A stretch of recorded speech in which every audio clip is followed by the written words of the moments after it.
Hello everyone, my name is Karan Mashru. Welcome to this video. और इस video में हम देखने वाले हैं कि joints, intersection and division operators को डिराइव्ड ऑपरेटर्स क्यों कहते हैं। तो रिलेशनल अलजेब्रा के पहले वीडियो में हमने देखा था कि these are the primary operators and these are the secondary और derived operators, right. The primary operators are necessary and complete set of operators. Complete set of operators का क्या मतलब है कि इन ऑपरेटर्स से हम कोई भी क्वेरी लिख सकते हैं, इसके अलावा किसी और ऑपरेटर की ज़रूरत नहीं है। तो सेकेंडरी या डिराइव्ड ऑपरेटर की क्या ज़रूरत पड़ी, ये हमारा काम इजी कर देते हैं। फॉर एग्जांपल जॉइन जो है उसको हमने देखा था, join is nothing but cross product followed by a selection operation. तो वो जो मल्टीपल स्टेप्स था वो यहाँ पे जॉइन में एक ही स्टेप में हम कर सकते हैं, right. So that's why this is the complete set of operators, right.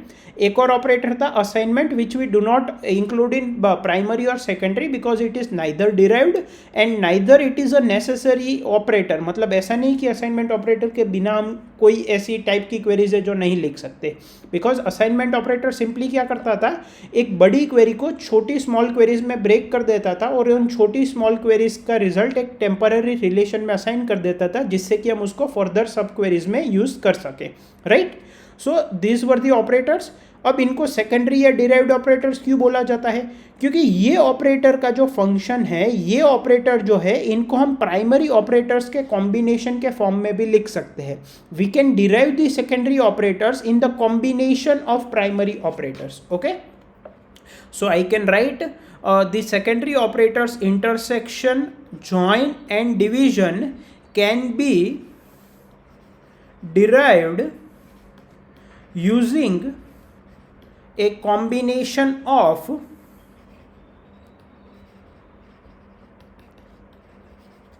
primary operators,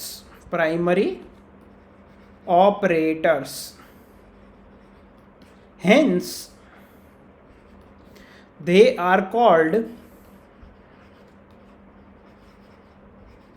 secondary operators, or you can say secondary or derived, because they can be derived using primary operators, okay। and this is A, this is not O, okay। Now अब हम क्या करेंगे, हम एक के बाद एक intersection, join और डिवीजन ऑपरेटर का प्राइमरी ऑपरेटर्स के फॉर्म में जो रिप्रेजेंटेशन है वो देखेंगे, जिसमें कि सबसे इंपॉर्टेंट एंड जो थोड़ा ट्रिकी है वो है डिवीजन ऑपरेटर, और उस पर एमसीक्यू में क्वेश्चन भी बन सकता है, ठीक है। I will tell you when we discuss about that, okay. First of all let's look at the intersection operator. How you can represent intersection operator using the primary operators. So एक Venn diagram की मदद से देखते हैं, इसमें कोई example अलग से लेने की ज़रूरत नहीं है। So let's say this is my R1 and this is my R2, this is my set of tuples from R1 and this is my set of tuples from R2 and this is the R1 intersection R2, okay. So I want this the common part, R1 intersection R2, this is what R1 intersection R2. Now if I subtract R1 minus R2 from R1, तो मुझे क्या मिलेगा। मान लो ये एक relation instance है S1, ये एक रिलेशन इंस्टेंस है S2। तो S2 क्या है, R1 माइनस R2, मतलब कि वो टपल्स जो R1 में प्रेजेंट है लेकिन R2 में प्रेजेंट नहीं है, वो टपल्स जो R1 में प्रेजेंट है लेकिन R2 में प्रेजेंट नहीं है। अब इन टपल्स को मैं सब्ट्रैक्ट करूंगा R1 में से। अब R1 कंप्लीट क्या है, R1 कंप्लीट ये है, तो अगर ये कंप्लीट में से ये मैं R1 माइनस R2 को सब्ट्रैक्ट कर दूं, मतलब कि वो टपल्स जो R1 में प्रेजेंट है लेकिन R2 में प्रेजेंट नहीं है, तो मुझे क्या मिलेगा, I will get this area which is nothing but R1 intersection R2, right. So I can right that this R1 minus R2 is nothing but R1 intersection R2, and here we are using the set difference operator, which is a primary operator. You can also write R2 minus R1, which is also equivalent to R1 intersection R2. R2 क्या होगा, ये पूरा होगा, उसमें से हम subtract कर देंगे R2 माइनस R1, मतलब कि वो सारे टेबल्स जो R2 में प्रेजेंट है बट R1 में प्रेजेंट नहीं है, तो हमें ये इंटरसेक्शन वाला पार्ट मिल जाएगा, okay. So this is how we represent intersection operator using primary operators. Second, join operator. Okay, so we will look at simple theta join. हमने जब थीटा जॉइन डिस्कस कर रहे थे तब भी हमने ये डिस्कस किया था that join is nothing but cross product followed by the selection operation. Okay, अगर आप उस वीडियो देखोगे तो उसमें मैंने डिटेल में बात की है। सो R1 थीटा जॉइन R2 क्या करता है, R1 और R2 के टपल्स को ज्वाइन कर देता है based on the condition theta. ठीक है, जो टपल्स थीटा कंडीशन को सेटिस्फाई करे वो। This is same as taking the cross product between R1 and R2 and then selecting those tuples which satisfy the condition theta. तो यहाँ पे मैंने कार्टेशियन प्रोडक्ट और सिग्मा ऑपरेटर का यूज किया है which is nothing but primary operators. So this is equivalent to this. Okay, now the third and the most important and interesting case is division operator. अब ये जो division operator है ना, ये हमारा डिवीजन ऑपरेटर जो है, कभी कभी क्या होता है कि इसका जो, अगर आपने इसका जो प्राइमरी ऑपरेटर्स के फॉर्म में रिप्रेजेंटेशन है, अगर उसको लॉजिकली समझ लिया एंड अगर आप उसको कैसे डिराइव होता है वो जान लिया तो आपके लिए बहुत बेनिफिशियल है। कभी कभी क्या होता है कि MCQ में हमें दो रिलेशन इंस्टेंसेस दिए जाते हैं एंड उस पर एक हमें ऑपरेशन करने को बोला जाता है जिसमें कि काफ़ी सारे स्टेप्स होते हैं। ठीक है, एंड उसके बाद हमें 4 ऑप्शन दिए जाते हैं what is the correct answer. अब अगर आप उसको, उस पूरी क्वेरी को एक के बाद एक स्टेप सॉल्व करने जाओगे तो बहुत टाइम लगेगा। लेकिन अगर वो जो क्वेरी होगी, बड़ी क्वेरी, वो अगर आपको पता चल गया कि वो डिवीजन ऑपरेटर का रिप्रेजेंटेशन है in terms of primary operator, तो आप तुरंत ही डिवीजन ऑपरेटर अप्लाई करके आंसर निकाल लोगे, right? So that is where your time will be saved. Okay, so you need to understand the primary operators representation of division operator. Okay, so first of all थोड़ा revise कर लेते हैं। R1 division R2 में सबसे पहले तो R2 का schema R1 का सबसेट होना चाहिए और R1 डिवीजन R2 का जो स्कीमा होगा वो R1 माइनस R2 होगा और इसमें वो सारे टपल्स होंगे जो R2 के सभी टपल्स के कॉम्बिनेशन में R1 में प्रेजेंट है। एक सिंपल एग्जांपल ले लेते हैं। So we have R1, here we have A, B, C and D, and here I have A1, B1, C1, D1, A1, B1, C2, D2, A1, B1, C3, D3, A2, B2, C1, D1, A2, B2, C2, D2 and A3, B3, C1, D1. Okay? और एक मेरे पास relation instance है R2 जहाँ पे मेरे पास है C and D where I have C1 D1 and I have C2 D2। तो R1 डिवीजन R2 में इसका जो रिलेशन होगा इंस्टेंस स्कीमा वो R1 माइनस R2 होगा, मतलब कि उसमें एट्रीब्यूट्स होंगे A and B, right? So R1 division R2 में एट्रीब्यूट्स होंगे A एंड B। ठीक है, और कौन कौन से टपल्स आएंगे? वो सारे A B के टपल्स आएंगे जो कि R2 के जितने भी टपल्स है CD के, उनके साथ सभी के साथ कॉम्बिनेशन में R1 में प्रेजेंट है। मतलब कि A1 B1 जो है वो C1 D1 and C2 D2 दोनों के साथ कॉम्बिनेशन में R1 में प्रेजेंट है, राइट? वो C3 D3 के साथ भी प्रेजेंट है बट वो तो एक्स्ट्रा है, उससे हमें कुछ लेना देना नहीं है। क्या A1 B1 R2 में जितने भी CD के टपल्स है उन सभी के कॉम्बिनेशन में R1 में प्रेजेंट है? हाँ है, A1 B1 C1 D1, A1 B1 C2 D2। So A1 B1 will be there in our answer. ठीक है, अब A1 B1 A2 B2 C1 D1, A2 B2 C2 D2, A2 B2 भी C1 D1 और C2 D2 दोनों के साथ present है। So it will be A2 B2। A3 B3 C1 D1 के साथ प्रेजेंट है कॉम्बिनेशन में, लेकिन A3 B3 C2 D2 के साथ प्रेजेंट नहीं है। So A3 B3 will not be in our answer. So A1 B1 and A2 B2 are the tuples which when combined with every tuple of R2 that is C1 D1 and C2 D2 that combination is present in R1। मतलब कि A1 B1 C1 D1, A1 B1 C2 D2 दोनों present है R1 में। A2 B2 C1 D1 and A2 B2 C2 D2 ये भी present है R1 में, right? अब R1 डिवीजन R2 जो है उसको प्राइमरी ऑपरेटर्स के टर्म में कैसे रिप्रेजेंट किया जाए, तो अप्रोच समझो। सबसे पहले फाइनल आंसर में हमें कौन कौन से ए बी के टपल्स मिलेंगे? हमें वो सारे टपल्स मिलेंगे जो कि CD के सभी कॉम्बिनेशन, CD की जो भी वैल्यूज R2 में है उनके सभी कॉम्बिनेशन में वो प्रेजेंट है। ठीक है, उनके साथ उन सभी के साथ कॉम्बिनेशन में R1 में प्रेजेंट है। ठीक है, so what will be my approach जितने भी ए बी के टपल्स पॉसिबल है, ठीक है, मैं अज्यूम करूंगा कि वो सभी के सभी टपल्स R2 के सी एंड डी के सभी टपल्स के साथ कॉम्बिनेशन में प्रेजेंट है।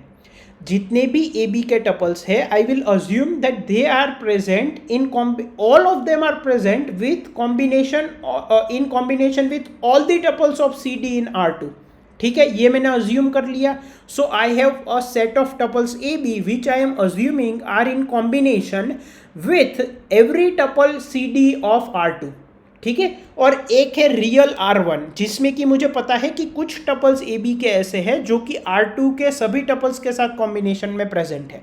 ठीक है, तो यहाँ पे सारे ए बी के टपल्स सी डी के सभी टपल्स के साथ कॉम्बिनेशन में प्रेजेंट है। This is the assumption, this is the actual tuples of R1 which are, this is the actual table of R1। ठीक है, अब जिसमें कि एक्चुअल कुछ ही टपल्स है जो कि सी डी के सभी टपल्स के साथ कॉम्बिनेशन में प्रेजेंट है। So from all the tuples, if I subtract, if I take the set difference of the tuples which are actual, right, जो कि actual tuples है, तो मेरे पास वो टपल्स बचेंगे। तो जितने भी टपल्स सच में सी डी के सभी टपल्स के साथ कॉम्बिनेशन में प्रेजेंट है वो तो यहाँ पे भी होंगे अजम्पशन में, एक्चुअल में भी होंगे, तो वो तो सेट डिफरेंस में सारे निकल जाएंगे। तो टपल्स कौन से बचेंगे ए बी के? वो सारे टपल्स जो कि एक्चुअल में सी डी के साथ सभी कॉम्बिनेशन में प्रेजेंट नहीं है।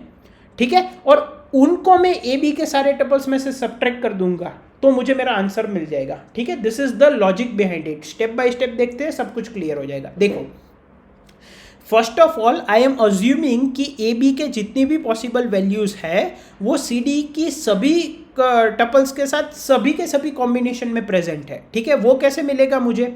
सबसे पहले तो ए बी की सारी वैल्यूज मुझे कैसे मिलेगी? I will say pi, this is the first step, I will say pi A comma B of R1।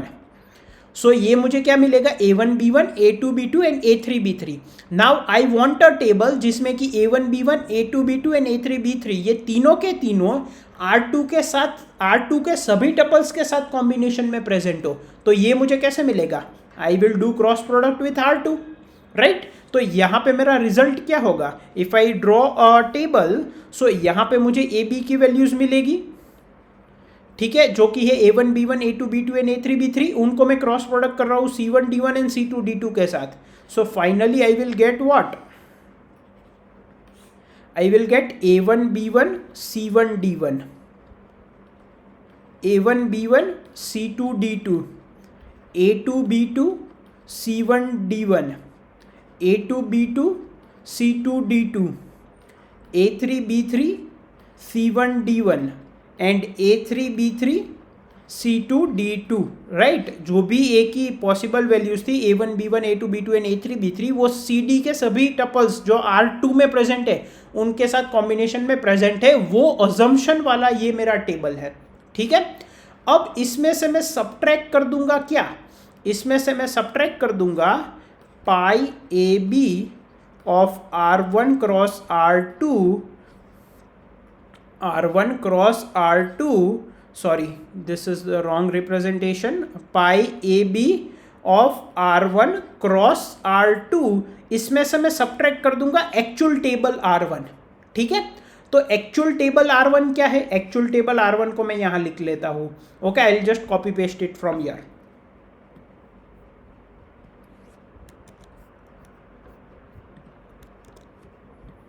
Okay, so this is the actual table R1, right. तो ये मेरा अजम्पशन वाला table है कि ए बी के सभी कॉम्बिनेशन सी D के सभी कॉम्बिनेशन के साथ प्रेजेंट है। इसमें से मैं अगर एक्चुअल टेबल R1 सब्ट्रैक्ट कर दूं, सेट डिफरेंस ले लूं, तो जो टपल्स सी डी के सभी कॉम्बिनेशन के साथ एक्चुअल में भी प्रेजेंट है और अजम्पशन में भी प्रेजेंट है वो सब्ट्रैक्ट हो जाएंगे। जैसे कि A1 B1 C1 D1, A1 B1 C1 D1, ये आंसर में नहीं आएगा। बेसिकली सेट डिफरेंस क्या करता है? The set of tuples which are present in this but not present in this. तो यहाँ पे देखो A1 B1 C1 D1, A1 B1 C1 D1, ये तो आंसर में आएगा नहीं। A1 B1 C2 D2, A1 B1 C2 D2, ये भी नहीं आएगा। A2 B2 C1 D1, A2 B2 C1 D1, ये भी नहीं आएगा।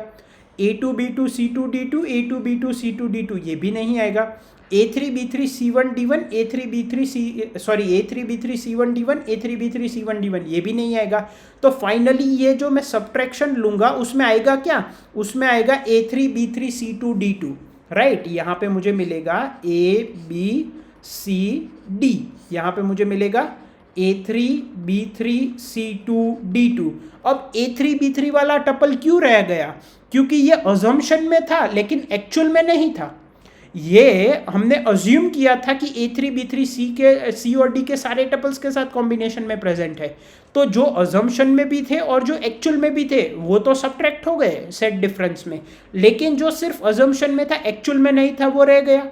इसका मतलब A3B3 जो है वो C2D2 के साथ कॉम्बिनेशन में प्रेजेंट नहीं है।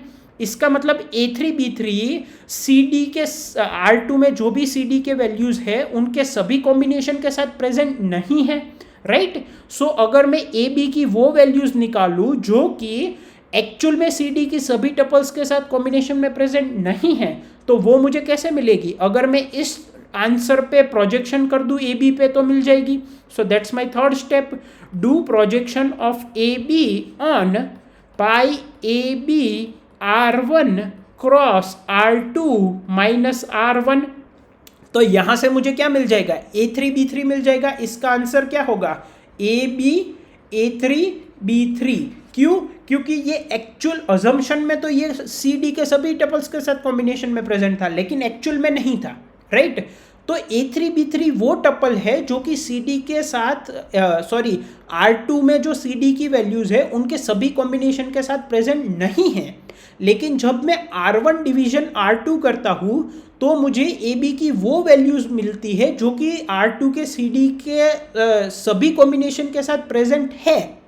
तो अगर मैं AB की जितनी भी पॉसिबल वैल्यूज है उसमें से अगर मैं इन वैल्यूज को सब्ट्रैक्ट कर दूं जो कि R2 में CD की सभी कॉम्बिनेशन के साथ प्रेजेंट नहीं है, तो वो सारी टपल्स मुझे मिल जाएगी जो कि एक्चुअल में CD के सभी कॉम्बिनेशन के साथ प्रेजेंट है।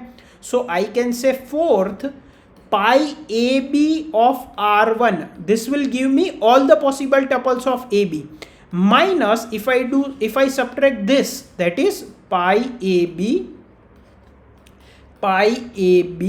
of R1 cross R2 minus R1, ठीक है। अगर मैं इसको सब्ट्रैक्ट कर दूं, this is pi AB R1 cross R2 minus R1, उस पर मैंने प्रोजेक्शन लगाया AB, ठीक है, सही है, I was just cross checking. तो ये मुझे क्या टपल्स देती है, ये मुझे वो टपल्स AB के देता है जो कि एक्चुअल में CD के सभी कॉम्बिनेशन के साथ प्रेजेंट नहीं है, सिर्फ अजम्पशन में है। एक्चुअल में R2 में जो CD की वैल्यूज है उनके सभी कॉम्बिनेशन में R1 में प्रेजेंट नहीं है, और ये मुझे AB की सारी पॉसिबल वैल्यूज देता है, मतलब कि A1B1 A2B2 एंड A3B3 जो कि R1 में प्रेजेंट है। तो अगर मैं इसमें से ये सब्ट्रैक्ट कर दूं, सेट डिफरेंस ले लूं, तो मुझे आंसर में क्या मिलेगा, मुझे वो टपल्स मिलेंगे जो कि ये टपल्स वो है जो कि CD के सभी कॉम्बिनेशन के साथ प्रेजेंट नहीं है, ये सारे टपल्स है AB के। तो रिजल्ट में क्या मिलेगा, रिजल्ट में वो AB के टपल्स मिलेंगे जो कि R2 के CD के सभी कॉम्बिनेशन के साथ प्रेजेंट है, ठीक है, क्योंकि जो नहीं है उसको तो हम ऑल पॉसिबल वैल्यूज में से सब्ट्रैक्ट कर रहे हैं। So here I will get A1B1 and A2B2 which is my actual correct answer.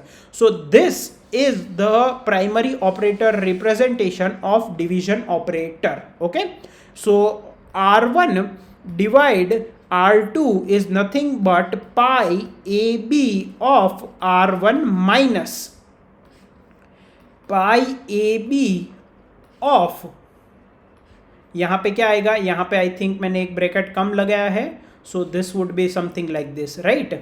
So pi AB of pi AB R1 cross R2 minus R1, ठीक है।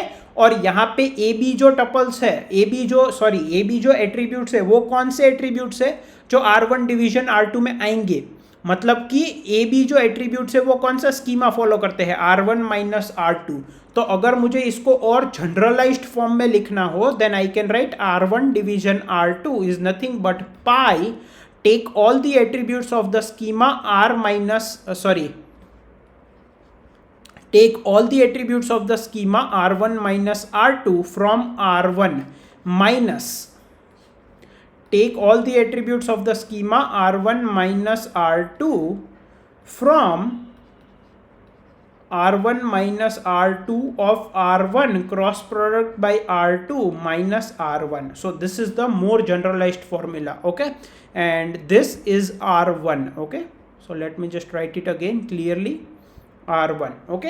अब MCQ में कैसे पूछा जाएगा, आपको दो रिलेशन इंस्टेंस दे दिए जाएंगे R1 और R2 के, और आपको ये इक्वेशन का आंसर निकालने को बोला जाएगा, ये क्वेरी का। अब इसमें आप पहले ये वाली इनर क्वेरी सॉल्व करोगे, ठीक है, पाई R1 माइनस R2, फिर उसका क्रॉस प्रोडक्ट R2 के साथ करोगे, फिर R1 सब्ट्रैक्ट करोगे, फिर उसमें से पाई R1 माइनस R2 करोगे, एंड उसको इसमें से सब्ट्रैक्ट करोगे, तो बहुत टाइम चला जाएगा। लेकिन अगर आप फॉर्मेट समझ गए that this is nothing but division operation, right, so you will directly apply division operation and take the respective answer, okay. ऐसा भी हो सकता है कि R1 division R2 is equivalent to, ऐसा करके चार ऑप्शंस दिए जाए जिसमें कि प्राइमरी ऑपरेटर्स के टर्म्स में क्वेरीज लिखी हो, राइट। तो R1 division R2 is equivalent to this query, okay. I hope आपको ये समझ में आया होगा, and I will see you in the next video. Thank you.